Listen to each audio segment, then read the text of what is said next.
I'm a lot more animated when I go live. I'm having fun. We can flip some topics, and make it very interesting. But like typically when I choose to hit the record button and make an edited video, it's because something is very serious to me, and it's something a trend that I see going on, especially in the black community.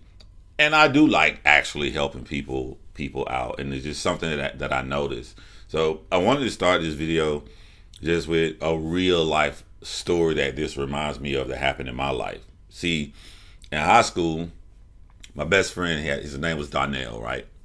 And Donnell was pretty much born middle class. Donnell had a nice house. He had his father in the home, and I would go to Donnell's house.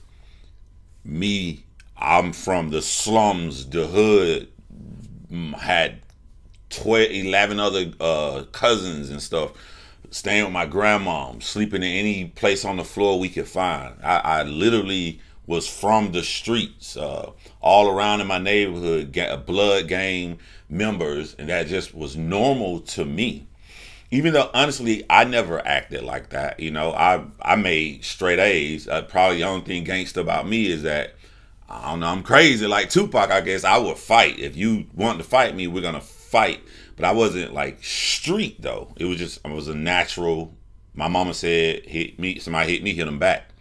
But anything else, all I did was dream and have aspirations of leaving this situation. How do I leave this?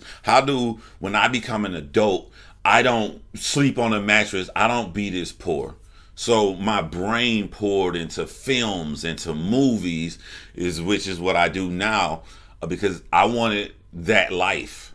Which is ironic enough that Drake named his song Family Matters, because Family Matters was one of the shows I obsessively watched, not for the laugh, for the jokes, or for Steve Urkel. I would watch it because it was a black family inside of a house with a husband, with a wife, with children, with a white picket fence.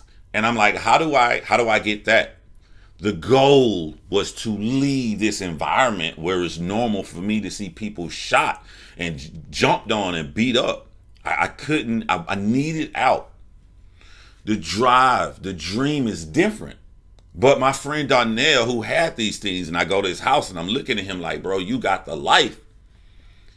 His dreams and his aspirations and what he looked into, he wanted to be in folk. He wanted to be in the game.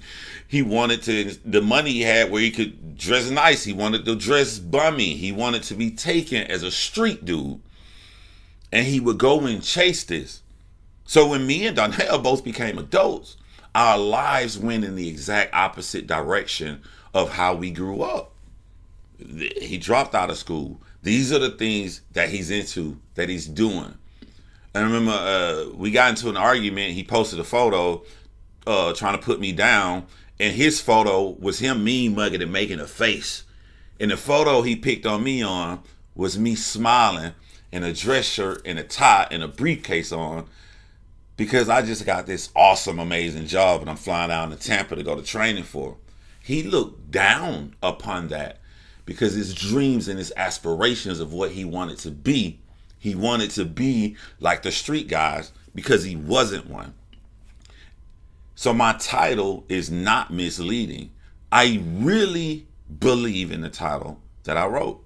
I couldn't make the connection from the old clips that I see of Drake, who grows up middle class in Toronto. I see this middle class little kid, and somewhere in Toronto are all of these gangs, all of the violence as it is in any major city, in any major country. And Drake is so far removed from this situation. But then he grows up. He becomes successful. He becomes an actor first, and even as an actor, Drake would post clips. He posted a clip of a camera crew following him, and he had just got his car. I think it was an Acura or whatever. When I see that kid talk, that's not a kid that has any mob ties in Houston. That's not a kid who is close friends with the gangs and the thugs of Toronto. So where did this come from? Where did this connection come from to put Drake in these situations that could ultimately lead to what happened to his home. Where did he go from here to here? So when I look at this, and I remember how Drake used to talk about how he'd go to his father in Tennessee in the summertime, and it was just this whole different world.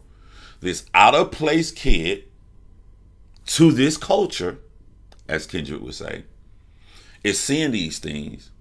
And because Drake is not even American, from that alone, even if he was dark skinned, some little kid come down here in the summertime from Toronto. But with him being from Toronto, with him being a fish out of water, and now he's around people in this environment, some of the people may crack some jokes or may did a couple negative things to him. So it creates this wanting to fit in. But now I have the means that people would want to come to me, because now I'm the man, now I'm popular, now I got the money. All of a sudden, in major cities in Houston and in the gangs of Toronto, Drake has surrounded himself in this. And what's saddened me the most is that when you look at the age and you look at, he has a son, he did it. He did it. My son will never have to worry about anything or ask for anything. I have financially secured myself, my son, my grandson, my great-grandson for generations to come. I can lead a successful, peaceful life. I can make hits. Women can love these hits. I can have the world's biggest security around. But because of that wanting, that need, such as my friend had, it pulls Drake into doing things he doesn't need to do, or being around people he doesn't need to be around, to cause an environment for this to happen. When you hang around certain people, you inherit the beef that they have, because they're going to do things to protect you, and you're going to do things to protect them. So you're now associated with them. You're now a part of them. So they're enemies. You're now their enemies. You're funding their enemies, and they're going to see you that way. Inside of this, especially when you're always number one, especially when you're always on top, especially when you have conquered what you wanted to conquer.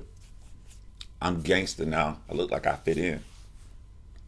You're going to inherit other beefs that you don't need. So instead of being a regular businessman who offers a proposal to a singer, and the singer does not like the proposal, just going on with your life, now there's a beef, there's a drama that you did not need to inherit because of the ego. I hate when I see these things, because I can see the decisions that are made for this. Oh, Kendrick Lamar's coming at me. I'm going to shoot at everybody. I'm going to walk into this because nothing will happen to me unscathed. I'm far better than everybody else. So I'm going to start mentioning everybody, and I'm going to mention certain people. These people too, who have ties to other people that's around them, because once you got money, you can do those things. Now you're in your city.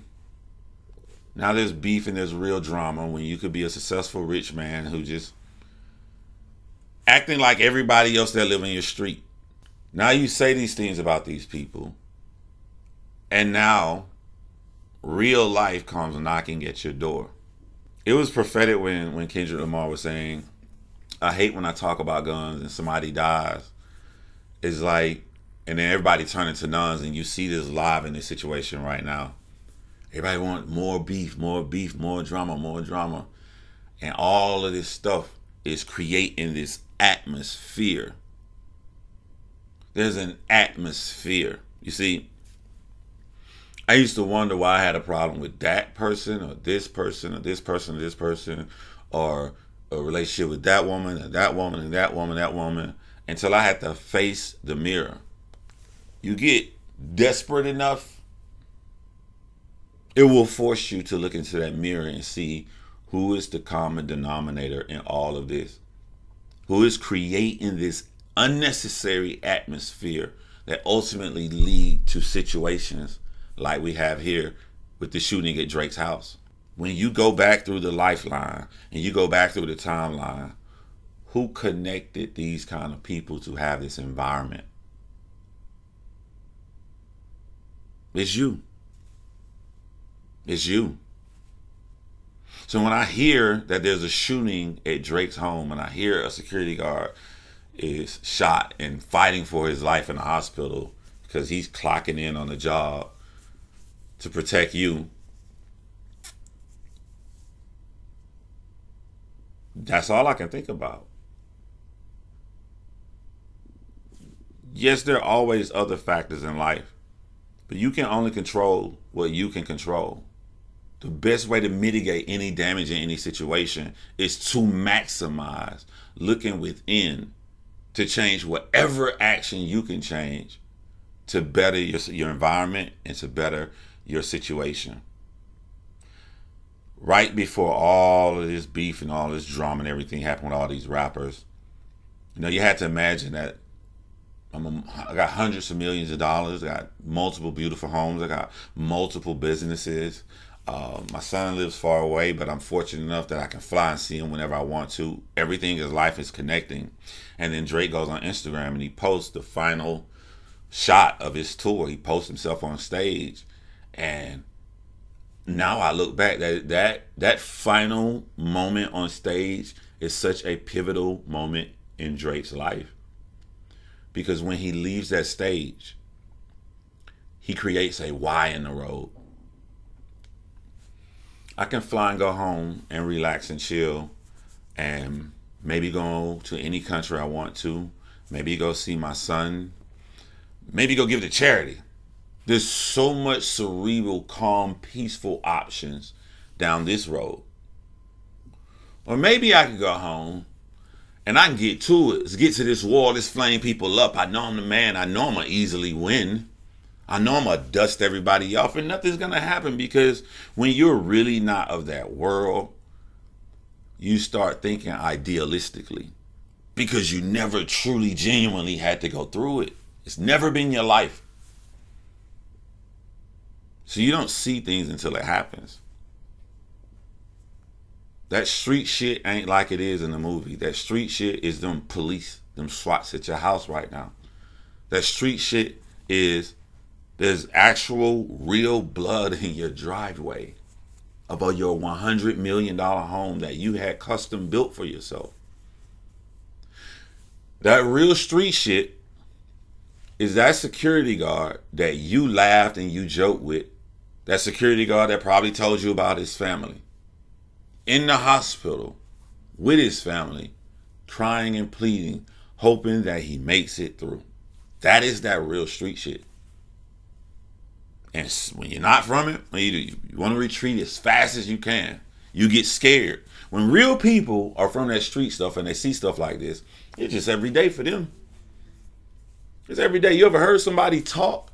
You ever heard somebody talk that's from the south side of Chicago and they ask them about what happened, one of their friends died, and they got like 15, 20 friends die? It's just a regular day. Like, this is what you go through.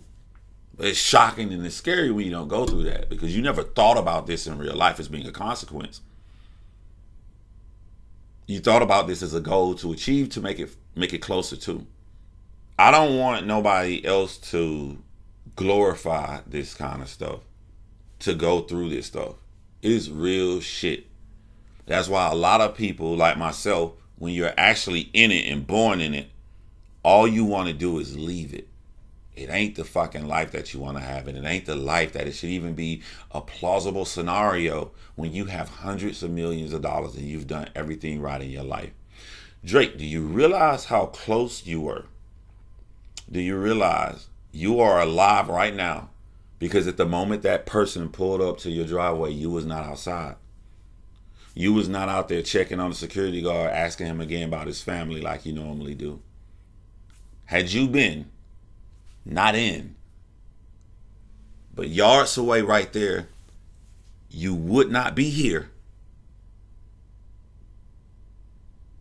This isn't a game. This isn't something you go around rapping about mob ties.